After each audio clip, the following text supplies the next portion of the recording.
জামাত ইসলাম ক্ষমতায় গেলে নারীদের ব্যাপারে জামাত ইসলামের দৃষ্টিভঙ্গি পলিসি কি হবে? আমাদের মহিলা সংগঠনের নেতৃত্ব আছে, তারা এগিয়ে আসছেন, তারা মজলিসে শুরাতে আছে।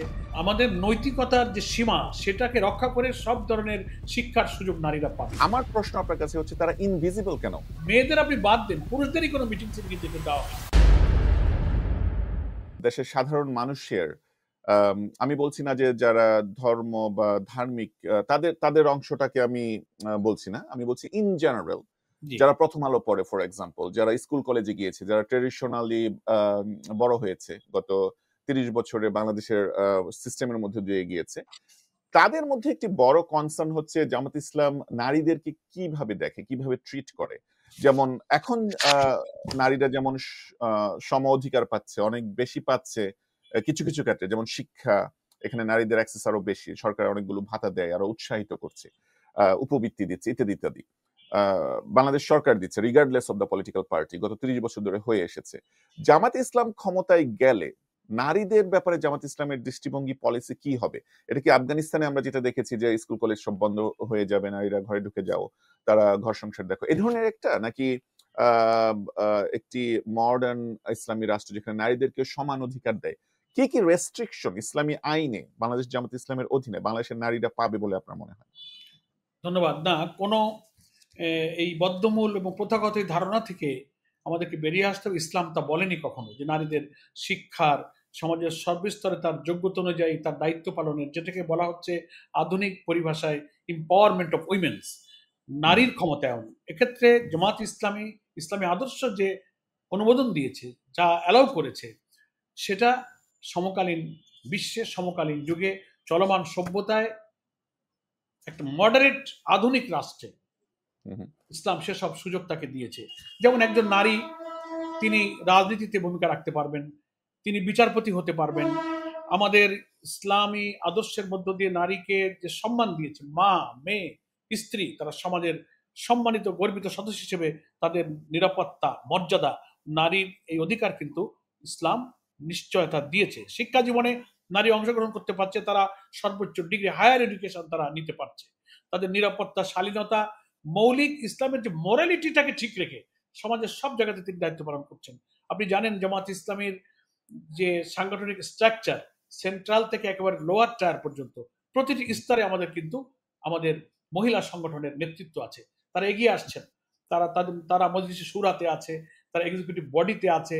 আমাদের লাস্ট পার্লামেন্টে, কয়েকটা পার্লামেন্টে আমাদের নারীরা কিন্তু সংসদ সদস্য হিসেবে দায়িত্ব পালন করেছেন। ফরেন ডেলিগেশনদের সঙ্গে ডিপ্লোম্যাটিক করে আমাদের লিডার মহিলা অঙ্গনে যারা, তারা সেখানে রিপ্রেজেন্ট করছেন। খুব ইন্টারন্যাশনাল রিসেন্টলি, কনফারেন্স খুব রিসেন্টলি সেটা করছেন, খুব করছেন রিসেন্টলি সেটা করছেন করছেন, না, আমরা খুব তো সুযোগ রিসেন্টলি। পাইনি। শোয়েব ভাই, আমরা তো সুযোগ আমাদেরকে দেয়া হয়নি।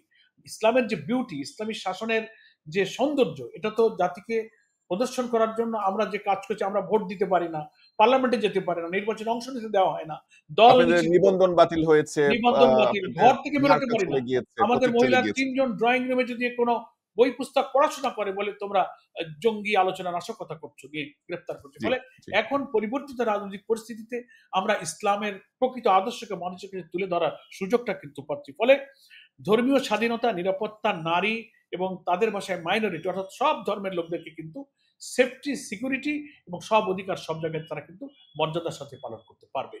জি, আমি এই বিষয়টা একটু ক্লিয়ার হয়ে নিই আপনার কাছ থেকে। সেটি হচ্ছে যে আপনি যেটা বলছেন যে বাংলাদেশ জামাতে ইসলাম যদি রাষ্ট্র ক্ষমতায় থাকে, তাহলে পরে বাংলাদেশের মেয়েরা এখন যেভাবে স্কুল কলেজে শিক্ষাদান করতো, মাদ্রাসা আমি বলছি না, যদি জি, কেউ স্কুলে যেতে চায়, যদি কেউ ইংলিশ মিডিয়ামে যেতে চায়, যদি কেউ প্রাইভেট ইউনিভার্সিটিতে পড়তে চায়, মডার্ন কোনো সাবজেক্ট পড়তে চায়, ইঞ্জিনিয়ারিং, বিবিএ হোক, সেটা আর্ট, কালচার, নৃত্য, ড্যান্স, সঙ্গীত, সব যে যেটা একাডেমিকলি পড়তে চায়, বাংলাদেশ জামাত ইসলামের রাষ্ট্র ক্ষমতায় থাকার সময়ে সেই সুযোগটা থাকবে। জি, আমাদের নৈতিকতার যে সীমা সেটাকে রক্ষা করে সব ধরনের শিক্ষার সুযোগ নারীরা পাবে। স্কুল, কলেজ, ইউনিভার্সিটি, জ্ঞান বিজ্ঞানের যত ডিপার্টমেন্ট, যত স্কুল, যত ডিপার্টমেন্ট, যত এভিনিউ আছে শিক্ষার, সব জি, জায়গাতেই তারা উচ্চশিক্ষা নিতে পারবে। জি। নারীরা কি এই উচ্চশিক্ষা নিয়ে তাদের মতো করে ক্যারিয়ার গড়তে পারবে? জি, জি, তারা যদি ডাক্তার, ইঞ্জিনিয়ার, জি, জি। অভিনয় শিল্পী থেকে শুরু করে সঙ্গীত শিল্পী যেগুলো তারা হতে চায়। আমি জানি আপনি বলেছেন ইসলামের নীতি নৈতিকতার পারবে, এবং ভিতরে আমাদের থেকে। আমাদের সংগঠনের মধ্যেই প্রচুর মহিলা ইউনিভার্সিটির প্রফেসর, ডাক্তার, ইঞ্জিনিয়ার আমাদের এই সংগঠনের সাথে সম্পৃক্ত থেকে দায়িত্ব পালন করছেন সমাজের এই সমস্ত ইউনিভার্সিটির প্রফেসর, বড় বড় হসপিটালের ডাক্তার, বিশেষজ্ঞ ডাক্তার, বুয়েটের ইঞ্জিনিয়ার, এই সমস্ত বড় বড় জায়গায় কিন্তু আমাদের মহিলারা কিন্তু দায়িত্ব পালন করছে, পারবে, কোনো অসুবিধা নেই। ধন্যবাদ, এটা কনফার্ম করার জন্য আপনাকে ধন্যবাদ। এই প্রসঙ্গে একটি কথা আসে, সেটি হচ্ছে যে আপনি যেটা বলছেন বাংলাদেশ জামাত ইসলামের ভিতরেই অনেক মহিলারা আছেন যারা ডক্টর, ইঞ্জিনিয়ার, প্রফেসর বিভিন্ন জায়গাতে প্রতিষ্ঠিত এবং জামাত ইসলামের মহিলা সংগঠনে তারা কাজ করছেন। আমার প্রশ্ন আপনার কাছে হচ্ছে তারা ইনভিজিবল কেন? আপনি যদি এখন রাস্তায় যান, দেশের মানুষকে জিজ্ঞেস করেন, তারা বলবে যে তারা একজন মহিলা কেউ চেনে না যারা জামাত ইসলাম করে। সেটি কেন ইনভিজিবল কেন? যেমন টক শোতে কি আপনাদের মহিলা কোনো ক্যান্ডিডেট কখনো, মহিলা জামাতের নেত্রী কখনো গিয়েছেন, বলেছেন?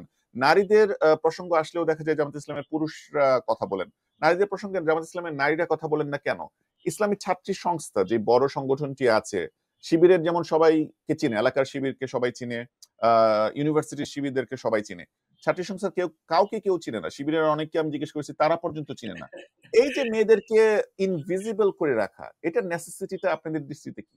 না, একেবারে ইনভিজিবল কথাটা এই কারণে ঠিক না যে তারা তো পরিচিত। তবে মহিলাদের নৈতিকতার, শালীনতার সীমা যেটা আল্লাহ তাআলা আমাদেরকে ম্যান্ডেটরি যতটুকু করেছেন সেটুকু মেনটেন করে তারা চলেন। তো সেটা চলতে গিয়ে তারা যে বেরোতে পারেন না, শিক্ষকতা করতে পারেন না, কিছু মোরালিটির সীমার মধ্যে থেকে তারা কিন্তু বড় বড় কর্মক্ষেত্রে তারা দায়িত্ব পালন করছেন। আমি দুঃখিত আপনাকে ইন্টারাপ্ট করার জন্য। আমি ওই বিষয়টা ক্লিয়ার হয়েছি আপনার থেকে যে মেয়েরা তাদের শিক্ষা এবং প্রফেশন মেনটেন করতে পারবেন, আপনি এটা আমাকে কনফার্ম করেছেন জামাত ইসলামের ইসলামী রাষ্ট্রের ধারণায় সেটি পারবেন।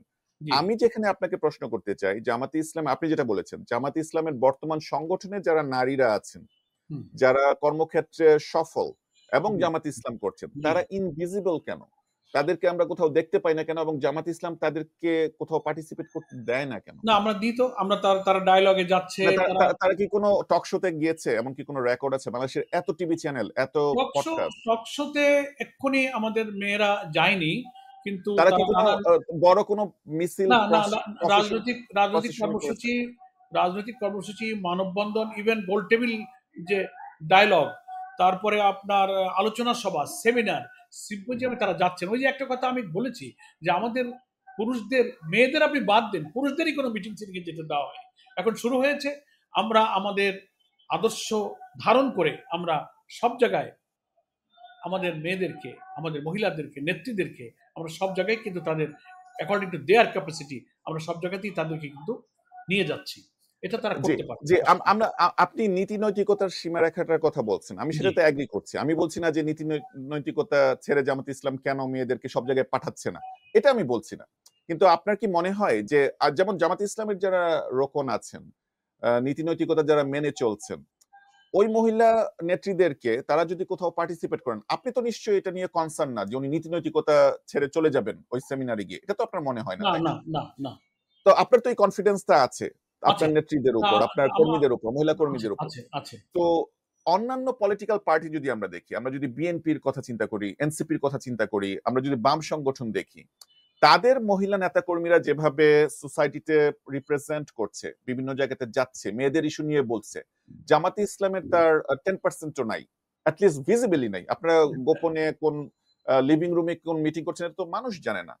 কনসার্নটা এখানেই যে দেশের মেয়েরা যদি না দেখে যে তাদেরকে কারা রিপ্রেজেন্ট করছে জামাতে ইসলামে, তারা কিভাবে নিজেদেরকে রিলেট করবে? এটা কি জামাতে ইসলামের একটা ব্যর্থতা না? এখন তারা ক্রমশ ধীরে ধীরে কিন্তু দৃশ্যমান হচ্ছে, হবে। আমাদেরকে তো সুযোগ দেওয়া হয়নি, আমরা এই ধরনের সুযোগ 15 বছরে পাননি, কিন্তু আপনারা তো রাষ্ট্র ক্ষমতার পার্ট ছিলেন। 2001 থেকে 6 সাল পর্যন্ত আপনারা সরকার ছিলেন, তখন তো কিছু হয়নি। না, আমরা সরকার ছিলাম, সরকারের একটা ক্ষুদ্র অংশ ছিলাম, এবং সেই বলে না 300 এমপির মধ্যে 20, 60 মন্ত্রীর মধ্যে 2, এ দিয়ে সরকারের উপরে কোনো প্রভাব তৈরি করা যায় না আইনের ক্ষেত্রে। সরকার তো তখন আপনাদেরকে গ্রেফতার করতো না, আপনারা যদি কোনো মহিলাদের দিয়ে মিটিং করতেন, কোনো মহিলাদের ইস্যু নিয়ে কথা বলতেন, লেজিটিমেট।